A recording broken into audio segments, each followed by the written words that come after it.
1 and Lollapalooza number 2, when I was really little, somebody offered me a ticket to go and flaked on me both times. Never got to see those shows. You went to the first one. I went to the very first one in Chula Vista. The first year it was touring, I went to like the very first show. It was like the first festival I ever been to. It was incredible. Like it was very eye-opening.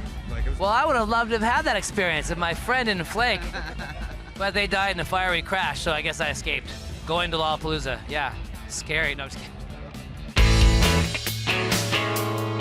I can't even remember exactly how we got introduced to him, but he just has a real interesting energy about him, and like his approach to making records is kind of different than like the sort of traditional way of doing it, and I think it was just intriguing. We ended up having such a good time on the first one that we were like, it just seemed like a no-brainer to do another one with him. And it's so different from what we did before with like our first couple records with Dave Cooley. It was a whole different process with Jackknife Lee, yeah. And I think Better Nature was the quickest album we ever made. Definitely. You know, it took us like straight up like just 8 weeks. Each day we didn't know what we were gonna do, like who was gonna go. Like traditionally, Christopher would do all this stuff in the beginning, and then we would build on it. And then this time to be like, all right, who's going? Yeah, he's more genius. Spontaneous. He gets to put a lot of his crazier energy into us because we're strange, and he likes us because he gets to let his freak flag fly. I will say it'll be hard to depart the way he works. It'll be hard to go back to a more traditional way because his way is intense and strange and very caters to a lot of like improvisation, and you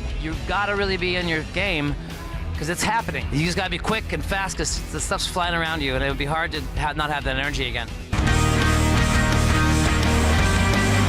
Dangerbird, the label that we worked with for all these records, who we don't work with them anymore. Our contract was up and it was just time to move on. It was very tiny. It was just a tiny group of people, and so literally the only difference was we had to pay for our album ourselves. We didn't come from some huge universe. Basically, like everybody who works with us has been a part of our management, and they're like family to us. And even with the little amount of little team that we had before with Dangerbird, stuff still does seem faster. It does feel like if you have an idea, you know how we're gonna do it or not in a minute. It's basically up to us. Like, why? Like, hey, how come you're not answering the email? I know you're looking at your email, man. I see you. We see you on the bus. at it. Why aren't you answering?